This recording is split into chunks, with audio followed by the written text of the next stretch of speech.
नमस्कार दोस्तों, स्वागत है आपका टेक्नो डिफेंस अपडेट पे। तो दोस्तों, आप सबको एक बात पता होगी कि जो भी देश भविष्य में अपनी नौसेना को जितना ज़्यादा मजबूत रखेगा, वही पूरी दुनिया के ऊपर मिलिट्रीली कंट्रोल भी रखेगा। और इसका एक प्राइम एग्जांपल अमेरिका के तौर पर आप सबके सामने है। आप सबको पता है कि अमेरिका एक काफ़ी बड़ी नेवल फ्लीट को ऑपरेट करता है और इसी के दम पर वे आज की तारीख में पूरी दुनिया में कहीं पर भी जो मिलिट्री ऑपरेशन है उसे करने की कैपेबिलिटी रखते हैं। और साथ ही साथ भविष्य में भी उनकी ये कैपेबिलिटी बनी रहे और उनकी जो डोमिनेंस है वो भी बने रहे। तो इसके लिए अमेरिका ने भविष्य के लिए लगभग 12 जो एयरक्राफ्ट कैरियर हैं वे प्लान किए हैं। और आप सबको पता है कि किसी भी देश की नौसेना अगर एक एयरक्राफ्ट कैरियर को रखती है तो वो कितनी ज़्यादा पावरफुल मानी जाती है। तो चीन ने भी इसी के तहत 2030 तक लगभग जो 6 एयरक्राफ्ट कैरियर हैं वे प्लान किए हैं और 2050 तक वे लगभग जो 10 एयरक्राफ्ट कैरियर की फ्लीट है उसे खड़ा करना चाहते हैं।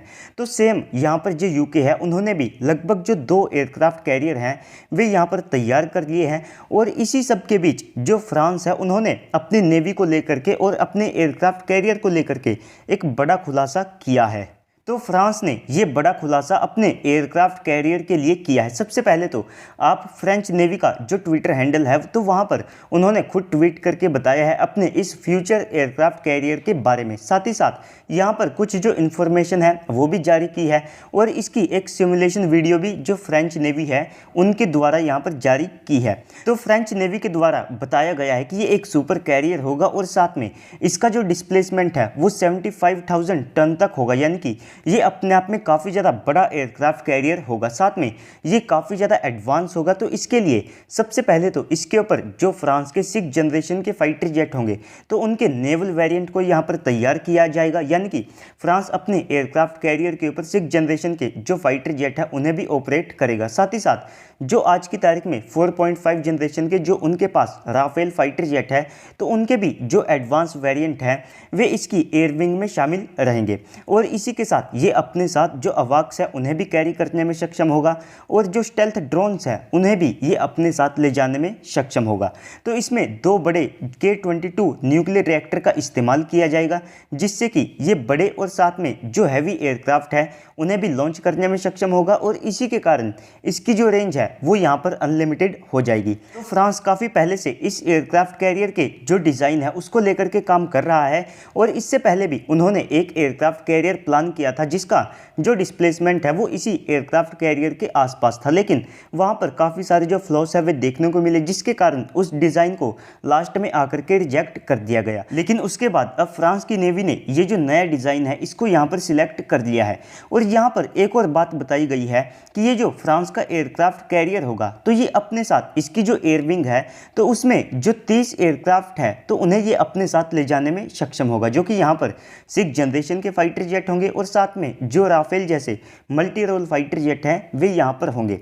तो 75,000 टन डिस्प्लेसमेंट के हिसाब से ये जो नंबर है ये अपने आप में काफ़ी ज़्यादा छोटा लगता है, क्योंकि अगर आप भारत के INS विक्रमादित्य या फिर विक्रांत को देखते हैं तो ये एयरक्राफ्ट भी 30 से ज़्यादा जो फाइटर जेट है उन्हें अपने साथ कैरी करने में सक्षम है। इसके अलावा जो फ्रांस का खुद 40,000 से लेकर के 44,000 टन का जो चार्ल्स डे गुले एयरक्राफ्ट कैरियर है वो भी यहाँ पर 36 से लेकर के 40 जो एयरक्राफ्ट है उन्हें अपने साथ कैरी करने में सक्षम है। तो यहाँ पर ये थोड़ा सा अजीब लगता है, क्योंकि एक सुपर कैरियर इतने कम नंबर में जो एयरक्राफ्ट है उन्हें कैरी करेगा, तो ऐसे जो चार्ल्स डे गुले क्लास का एयरक्राफ्ट कैरियर है वही फ्रांस यहाँ पर बना सकता था। लेकिन भविष्य में जो चीज़ें हैं वे और ज़्यादा क्लियर हो जाएगी। हो सकता है कि एक्चुअल एयरक्राफ्ट का जो नंबर है वो भी यहाँ पर सामने आ जाए, क्योंकि इस एयरक्राफ्ट की जो लेंथ है वो भी 305 मीटर तक होगी, जिसे आप अमेरिकन सुपर कैरियर से कंपेयर कर सकते हैं। तो इसके बाद अब मैं आप सबको बता देता हूँ इस एयरक्राफ्ट कैरियर की टाइमलाइन कि कब से इसके ऊपर काम शुरू होगा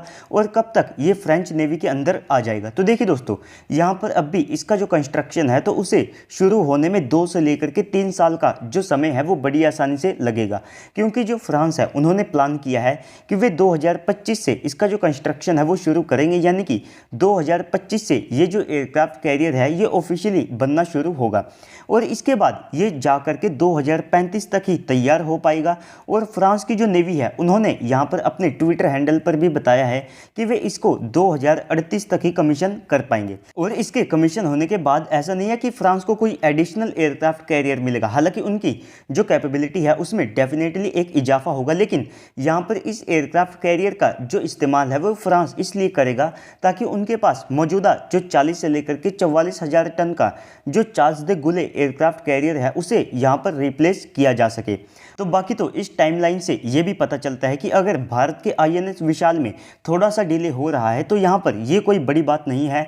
आप देख सकते हैं कि फ्रांस जैसा एडवांस कंट्री भी कितने ज़्यादा लंबे समय के बाद जो उनका एयरक्राफ्ट कैरियर है उसको अपने बेड़े में शामिल करने वाला है। इसके अलावा ये बिलियंस ऑफ डॉलर के प्रोजेक्ट होते हैं, जिसके कारण यहाँ पर इनमें जो फंडिंग इशू है वो भी आते हैं और इसी के कारण यहाँ पर थोड़ा सा डिले भी देखने को मिलता है।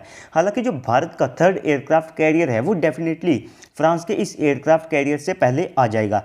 और इंडियन नेवी ने जो INS विशाल है तो उसको अपनी जो एक लिस्ट जारी की थी जिसमें उन्होंने फ्यूचर शिप्स के बारे में बताया था, तो वहाँ पर भी उसको शामिल किया था। तो इसके बाद अगर हम बात करें अपनी अगली अपडेट की तो वो है MDL को लेकर के। तो दोस्तों जो मंझगांव डॉक लिमिटेड है तो इन्होंने सबसे पहले तो जो प्रोजेक्ट 75 है तो उसकी जो सारी सबमरीन है तो उसको यहाँ पर पूरा कर दिया है। और अब इस प्रोजेक्ट की जो आखिरी सबमरीन यानी कि INS वगशीर तो इसको 28 मार्च को लॉन्च कर दिया जाएगा और इसके बाद जो MDL की लाइन है वो भी यहाँ पर खाली हो जाएगी, जिससे कि वे बाकी प्रोजेक्ट के ऊपर काम कर सकते हैं। तो इसी के तहत जो MDL है उन्होंने एक और प्रोजेक्ट की तैयारी शुरू कर दी है, जिसमें हमारा जो MDL है वे एक अनमैन्ड सबमरीन को यहाँ पर बनाएंगे और इसको लेकर के जो काम है वो पहले से ही शुरू किया जा चुका है। तो ये जो सिस्टम है ये बोइंग के ओरका जैसा सिस्टम होगा। इसके तहत जो MDL है वो एक अंडर वाटर अनमैन्ड सिस्टम बनाएगी, जिसका जो साइज है वो लगभग एक सबमरीन के बराबर ही यहाँ पर होगा। तो अभी के लिए इस सिस्टम को यहाँ पर XL UUV कहा जा रहा है। तो इस तरह के सिस्टम में जो पेलोड बे है वो होता है, जिसमें ये मिलिट्री पेलोड को अपने साथ ले जाने में सक्षम होते हैं और इसकी जो एंड्योरेंस है वो भी यहाँ पर एक सबमरीन के मुकाबले में काफ़ी ज़्यादा होगी, क्योंकि एक जो सबमरीन होती है वो आमतौर पर आप मान करके चल सकते हैं कि 30 से लेकर के 45 दिन तक पानी के नीचे रह सकती है। तो इसमें उनको फूड सप्लाई भी चाहिए होती है, लेकिन इसके बजाय इस तरह के जो सिस्टम होते हैं इनमें फूड सप्लाई वाला इशू जो है वो नहीं रहता है, जिसके कारण ये महीनों पानी के नीचे रहने में सक्षम होते हैं। साथ में टाइम आने के ऊपर ये कमांड को जो डाटा है वो भी सप्लाई कर सकते हैं। इसी के साथ ये हमला करने में भी सक्षम होंगे और इसमें जो क्रू है तो वे तो होते नहीं है, तो इसी के कारण इनमें काफ़ी सारा जो स्पेस बचेगा जहां पर हम और जो सिस्टम है उनको यहां पर इंटीग्रेट कर पाएंगे। हालांकि DRDO पहले भी इस तरह के एक छोटे सिस्टम के ऊपर काम कर रही है जो कि यहाँ पर साइज में इससे थोड़ा छोटा होगा और ये दोनों सिस्टम आपस में मिलकर के काम करने में सक्षम होंगे, जिससे कि ये किसी भी मिलिट्री ऑपरेशन को भी अंजाम दे सकेंगे। तो ड्रोन्स के बाद अनमैन्ड टैंक व्हीकल्स और साथ में नेवल शिप में इस तरह की अनमैन्ड खूबियों को डालना तो ये भारत की बढ़ती टेक्नोलॉजी स्ट्रेंथ को भी दिखाता है, क्योंकि अब भविष्य में हमारी submarine, naval ship, fighter jet और इसके अलावा जो टैंक्स है वे भी आप सबको अनमैन्ड देखने को मिलेंगे। तो दोस्तों ओवरऑल इन दोनों अपडेट के ऊपर आपको क्या लगता है कमेंट सेक्शन में बताइएगा। साथ में अगर आपको वीडियो अच्छी लगी है तो वीडियो को लाइक करके चैनल को सब्सक्राइब कर दीजिएगा ताकि आपको ऐसे वीडियोस मिलते रहे। तो चलिए दोस्तों आज की इस वीडियो में इतना ही, मिलते हैं अगली वीडियो में, तब तक के लिए गुड बाय, जय हिंद।